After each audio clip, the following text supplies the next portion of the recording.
Assalamualaikum warahmatullahi wabarakatuh. Perkenalkan, nama saya Agung Ramanda dari kelas 9H. Di sini saya akan menjelaskan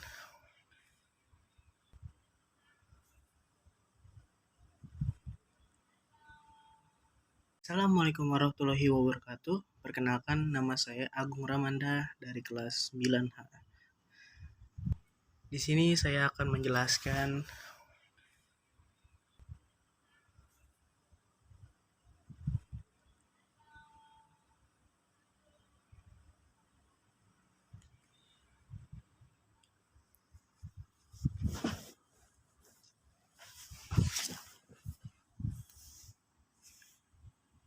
teori elektron merupakan teori dasar listrik dan kelistrikan. Dalam Kamus Besar Bahasa Indonesia, elektron didefinisikan sebagai muatan listrik negatif yang merupakan bagian dari atom. Dan molekul adalah gugusan secara elektris netral yang tersusun dari dua atau lebih atom yang saling berikatan melalui ikatan kimia. Atom adalah salah satu dasar materi yang terdiri atas inti atom serta awal elektron bermuatan negatif yang mengelilinginya. Elektron bermuatan dibagi menjadi tiga, yaitu proton, elektron, dan neutron. Proton, elektron, dan neutron adalah tiga partikel penyusun atom. Proton dan neutron penyusun inti atom. Proton bermuatan positif, sedangkan neutron tidak bermuatan. Sementara elektron berada di kulit atom, mengitari inti atom ini dalam orbit di sekelilingnya dan bermuatan negatif. Dan listrik adalah rangkaian fenomena fisika yang berhubungan dengan kehadiran dan aliran muatan listrik.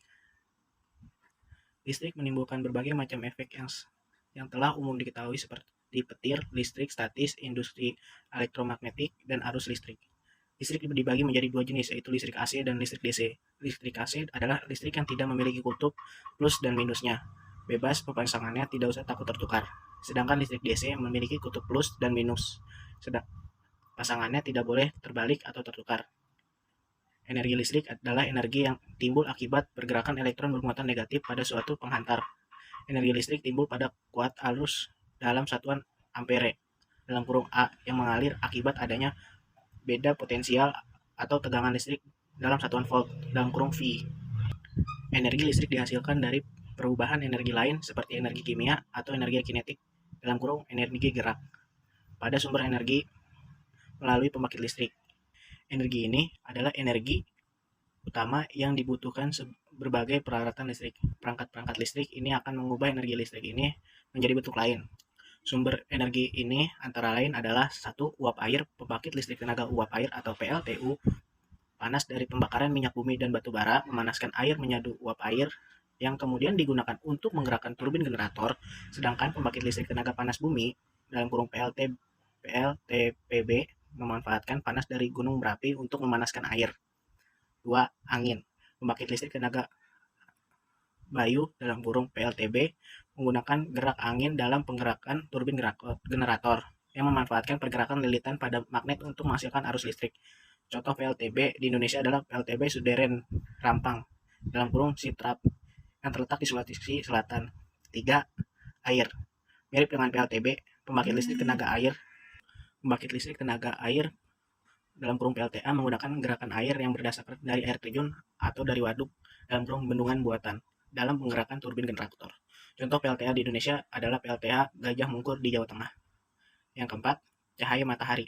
Cahaya matahari diubah menjadi energi listrik pada pembangkit listrik tenaga surya dalam kurung PLTS dalam menggunakan efek fotovoltaik untuk menghasilkan arus listrik melalui gerak elektron yang saat permukaan sel suryanya terkena foton dalam kurung partikel cahaya. Yang kelima, unsur radioaktif. Unsur radioaktif adalah unsur yang inti atomnya secara spontan mengalami perubahan bentuk, radiasi gelombang elektromagnetik, dan mengubah menjadi zat lain dengan inti atom yang lebih stabil. Radiasi yang terjadi saat peluruhan ini dapat digunakan untuk memanaskan uap air dan menggerakkan turbin menghasilkan energi listrik. Pembangkit yang menggunakan bahan bakar unsur radioaktif untuk menghasilkan listrik disebut pembangkit listrik tenaga nuklir atau PLTN. Yang keenam, panas bumi. Panas bumi yang dihasilkan oleh aktivitas gunung berapi dan kerak bumi dapat digunakan untuk memanaskan uap air dan menghasilkan gerakan turbin pembangkit listrik. Contoh pembangkit listrik yang menggunakan panas bumi adalah pembangkit listrik tenaga panas bumi dalam kurung PLTP Kamojang di Jawa Barat. Yang ketujuh, gelombang air laut. Gerakan pasang surut dan gelombang air laut dapat dimanfaatkan untuk menghasilkan energi listrik. Gerakan air laut dalam gelombang dan pasang surut menggerakkan generator sebagai PLTA yang digunakan gerakan air dari waduk. Yang kedelapan, baterai. Baterai berisi unsur, ion, atau senyawa kimia terbentuk bila dihubungkan dengan penghantar atau bila ditempatkan dalam elektrod akan menghasilkan elektron yang pada gilirannya menghasilkan arus listrik. Titik.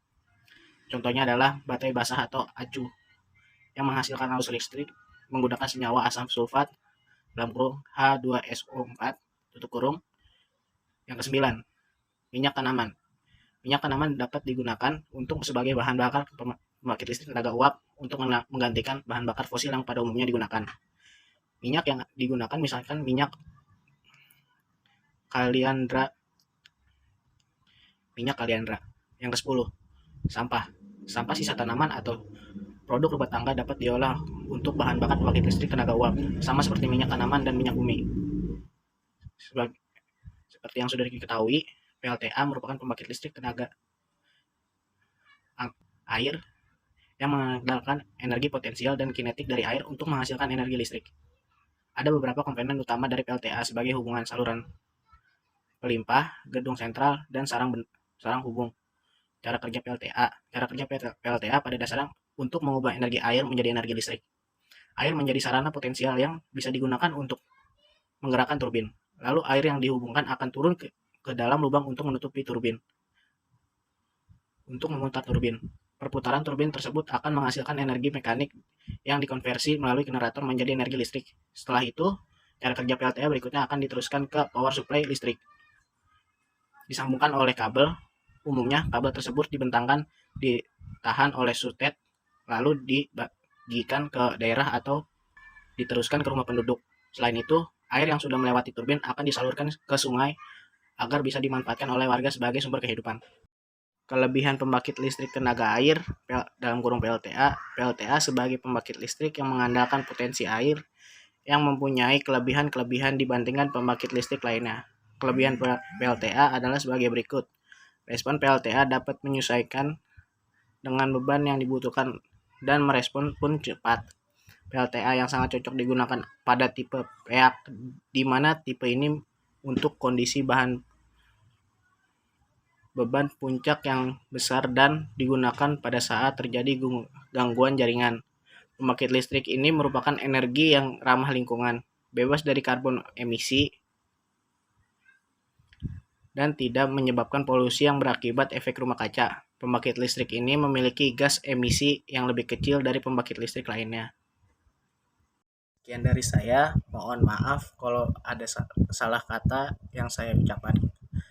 Terima kasih. Wassalamualaikum warahmatullahi wabarakatuh.